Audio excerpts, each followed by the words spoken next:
Assalamualaikum, salam sejahtera. Apa khabar semua? Hari ni saya nak sambung sikit lagi pasal lemak dan tambah sikit berkaitan dengan kalori dan hubung kait antara kedua-dua benda ni dengan proses untuk menurunkan berat badan ataupun nak mengekalkan berat badan ataupun untuk mengelakkan daripada mengalami kenaikan berat badan. Kalau kita pergi shopping, selalu kita nampak barang-barang makanan yang label ditulis low fat, zero fat, rendah lemak dan sebagainya. Tetapi apa yang kita perlu buat, kita kena tengok bahan-bahan dia kan. Kita kena tengok bahan-bahan dia, adakah dia betul-betul kurang lemak ataupun betul-betul tak ada lemak. Itu satu. Yang kedua, makan makanan yang tak ada lemak ataupun kurang lemak ni hanyalah salah satu makanan yang biasa bagi orang yang nak turunkan berat badan ataupun nak mengekalkan berat badan dan juga mengelakkan daripada naik berat badan. Tetapi kita perlu ingat yang makanan-makanan lain, sekiranya kita makan lebih, badan kita akan tukar menjadi lemak. Okay? Dan kalau kita makan makanan yang rendah lemak ni pun ataupun tak ada lemak ni pun tapi secara berlebihan, akhirnya badan kita akan tukar yang menjadi lemak.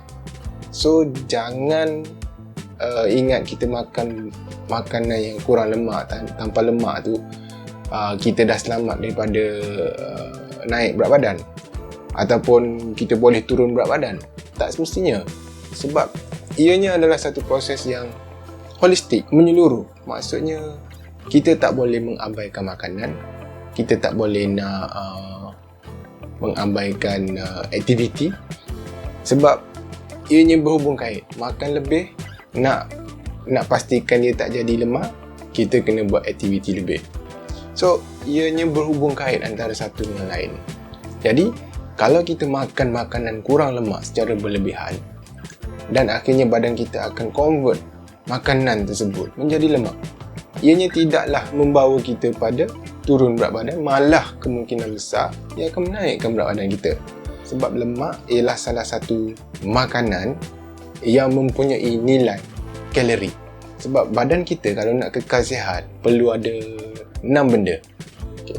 Karbohidrat, protein, lemak, mineral, vitamin dan air.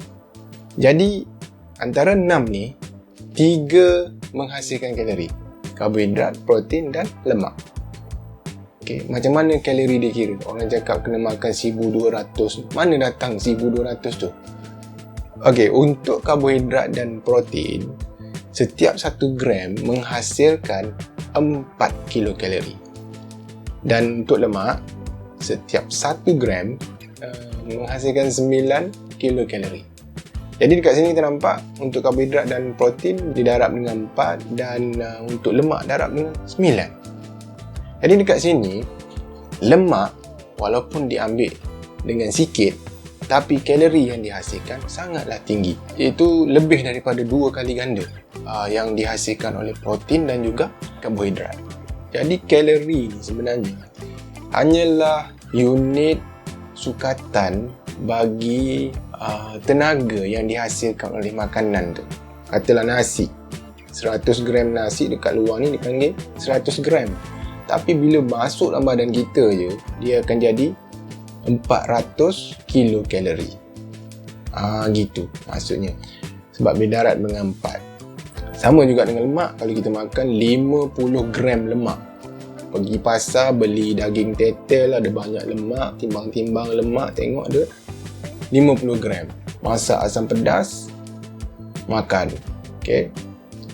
Jadi kalau kita nak kira satu hidangan yang kita makan, nasi 100 gram, asam pedas tetel, ada daging, ada lemak.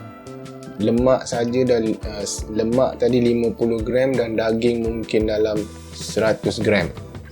Lepas tu mungkin ada sayur. Okay, kita kira. Nasi 100 gram kali dengan 4 masuk dalam jadi 400 kilokalori. Asam pedas tetel ada lemak 50 gram kali dengan 9 dah dapat 450 kilokalori. Lepas tu ada sayur. Sayur mungkin kita kira 100 kilokalori. Okay. So kat situ ada 400 campur 450 dah jadi 850, campur lagi 400 untuk daging dah jadi 1250, campur lagi 100 untuk sayur dah jadi 1350 kilokalori untuk satu hidangan, tak masuk air lagi. Minum pula Milo Ice. Minum Milo Ice dah jadi tambah lagi 200 kilokalori dah jadi 1550 kilokalori dah masuk dalam badan kita untuk satu hidangan saja. Jadi macam itulah cara-cara nak kira kalori. Ni nak kira kalori je. Dia bunyi macam susah lah kan, nak kira kalori setiap kali nak makan, nak kira kalori. Letih lah. Tapi letih tu pun dah bakar kalori. So lebih baiklah kita letih dulu. Sebab kalau letih kemudian lagi letih. Ada orang tanya saya, they speaking lah, will I lose weight if I only consume low fat food? Okay, not necessary, because it's all about how you control your calorie, how you control your activities, and also related to other lifestyle. Okay, lagi satu yang saya nak highlight dekat sini, biasanya barang-barang yang dilabel ataupun barang makanan yang dilabelkan sebagai low fat, reduced fat ataupun fat free ni, dia menukar lemak kepada karbohidrat yang sangat tinggi dalam proses nak menghasilkan makanan tu. Okay? Dia gunakan, contoh dia akan gunakan gula tambahan untuk menggantikan lemak.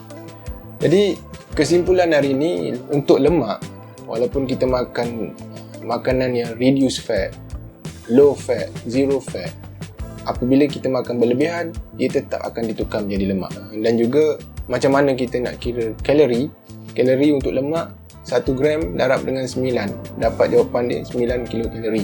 Untuk 1 gram protein ataupun untuk 1 gram karbohidrat, darab dengan 4 jadi 4 kilokalori. Jadi saya berhenti setakat ni dulu.